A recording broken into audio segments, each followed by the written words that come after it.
College. మామూలుగా ఇక్కడ ఉంటారు దాదాపుగా.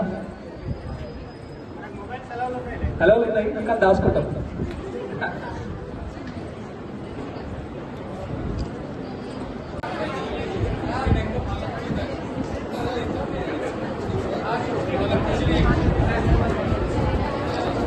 Thank you so much. Thanks for everyone. ఒక చిన్న రిక్వెస్ట్, ఒక నెంబర్ చెప్తా, దానికి పిసోడ్ కలెక్ట్ చేయండి సార్. ఒక్కసారి డైల్ చేయరా. 8239 మనం అమెజాన్లో స్కాన్ చేస్తాం కదా ప్రోడక్ట్ని, దొరకకపోతే.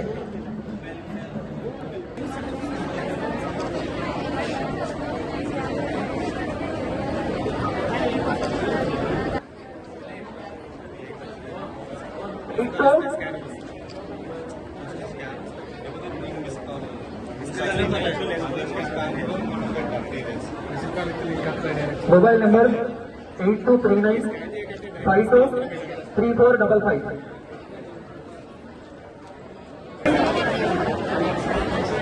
ఫైనల్ రిపోర్ట్ వస్తే 4 తర్వాత ఎగ్జిట్ కాకండి, అట్లానే ఉంచండి. 4 తర్వాత ఎగ్జిట్ అవుతారు.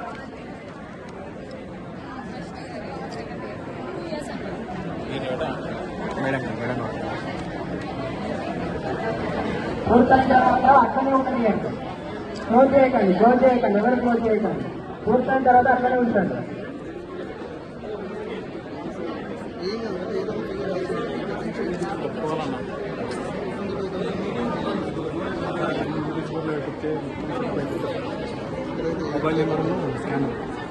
గ్రీన్ టిక్ వస్తుంది, గ్రీన్ టిక్ వచ్చాక అక్కడే ఉంచండి, క్లోజ్ చేయకండి. గ్రీన్ టిక్ వచ్చాక అక్కడే ఉంచండి, క్లోజ్ చేయకండి. అయితేనే మన డబ్బులు మనకు వస్తాయి. మన ఇంట్లో మన పేరెంట్స్ కట్టే ట్యాక్స్ పైసలు అవన్నీ, మనం కష్టపడ్డ పైసలు, అవి మనకు రావాలి.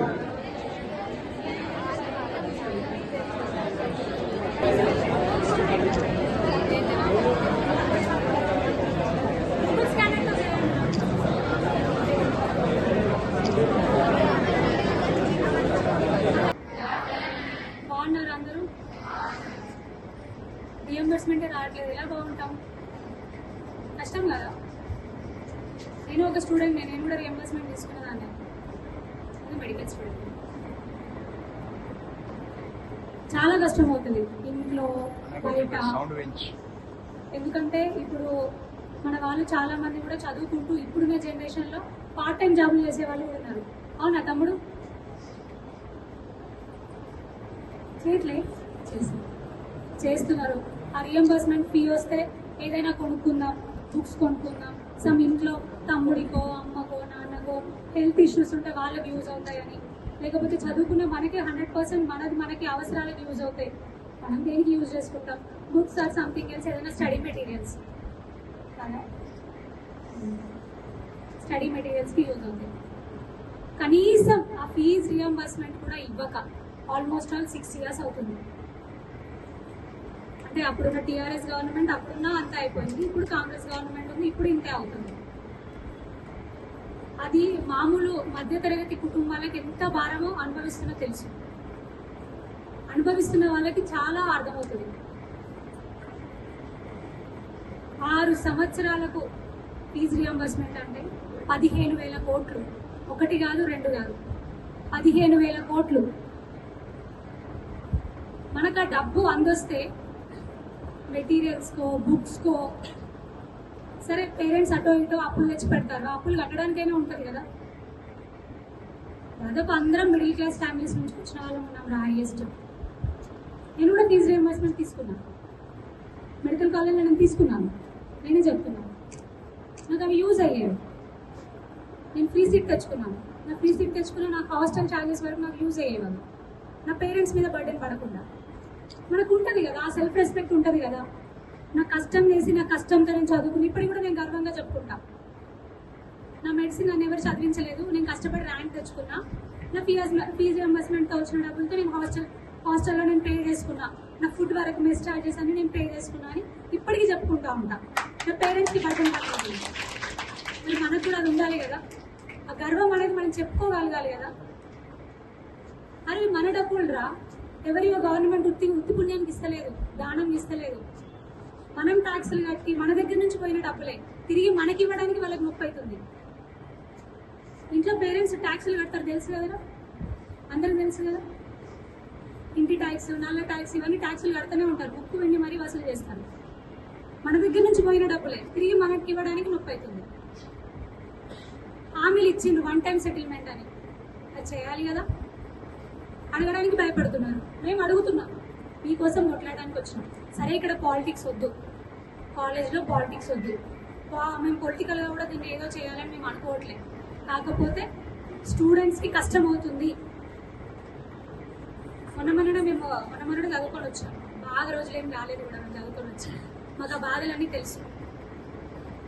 అందుకే ఆ బీజేపీ పార్టీ నుంచి స్టూడెంట్స్కి మద్దతుగా రాష్ట్రంలో ఎక్కడికక్కడ కూడా అన్ని నియోజకవర్గాలలో, అన్ని మున్సిపాలిటీలలో పెద్ద ఎత్తున ఉద్యమం చేస్తున్నాం మీ తరఫున.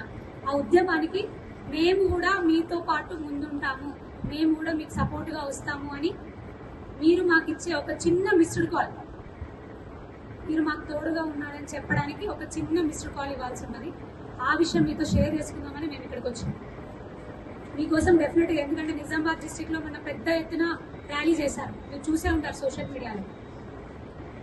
బీజేపీ నుంచి honourable MP of Indur parliament Dharmapuri Arvind garu plus అక్కడ ఉన్నటువంటి బీజేపీ క్యాడర్ అంతా కలిసి కూడా పెద్ద ఎత్తున అక్కడ ఉన్న కాలేజ్ స్టూడెంట్స్ అందరితో కలిసి ర్యాలీ చేశారు. చాలా పెద్ద సక్సెస్ అయింది. సేమ్ ఇక్కడ జగిత్యాల డిస్టిక్లో కూడా చేద్దాం అనుకుంటున్నాము. భారతీయ జనతా పార్టీ నుంచి మేము కూడా ఈ ఫీ రియంబర్స్మెంట్ బకాయిలు చెల్లించలేదు గవర్నమెంట్, మరి దానికి వ్యతిరేకంగా మాకు ఫీ రియంబర్స్మెంట్ కావాలి అని మేము అనుకుంటున్నామని మీకు చెప్పడానికి మిస్డ్ కాల్, అంతే, అంతకు మించి ఏం లేదు.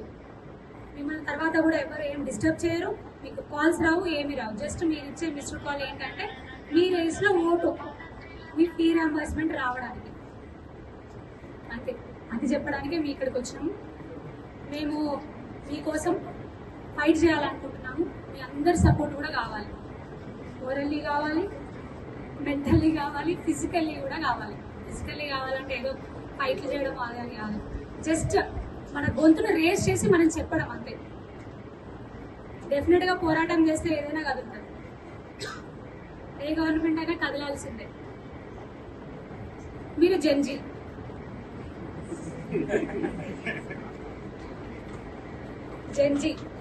యువత ఎప్పటికైనా విజయం సాధిస్తే తలుచుకుంటే ఖచ్చితంగా మీ యువత ఉద్యమానికి సపోర్ట్ చేస్తూనే మోదీ గారు ఒక పెద్ద డెసిషన్ తీసుకున్నారు రీసెంట్గానే, మీరు కూడా చూశారు. అందుకే మీరు అందరితో కలిసి మేము కూడా ఉద్యమం ఇక్కడ చేద్దాము, డెఫినెట్గా చేయాల్సిన అవసరం ఉంది అని మేము ముందుకు వస్తున్నాం. డెఫినెట్గా మీ అందరి సపోర్ట్ కూడా మాకు ఉంటుందని నేను అనుకుంటున్నా. ఏమంటారు, ఇస్తారా మిస్టర్ కాల్? మన కోసం, మీకోసం కాదు, అందరి కోసం ఇస్తారా మిస్టర్ కాల్? మాతో పాటు ఉంటారా? కలిసి సాధిద్దాం. డెఫినెట్గా మనం తలుచుకుంటే సాధించలేని ఏం లేదు. ఎన్ని కిలోమీటర్ల దూరం నడవాలన్నా ఫస్ట్ చేయాల్సింది ఒక అడుగే. ఏమైతుంది, ఇంతమంది ఉన్నారు కదా, నిజంగా మాకు ఫీ రియంబర్స్మెంట్ తీసుకొస్తారా, మా బకాయిలని తీసుకొస్తారా అనే డౌట్ మీకు రావచ్చు. ఎవరైనా మా చెల్లెలు తమ్ముళ్ళు అనొచ్చు, అబ్బా మేడం వచ్చి బాగా స్పీచ్ ఇస్తున్నారు కానీ రేపు పడుతుందా, ఎల్లుండి పడుతుందా, తర్వాత ఎల్లుండి పడతాయా మా అకౌంట్లలో డబ్బులు అనొచ్చు.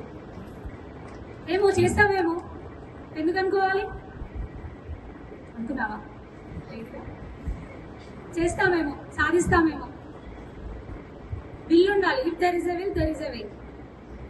That's it. కలిసి నడుద్దాం, వెళ్దాం. Are you be with us? Yes. Yes. Are you be with us? Yes.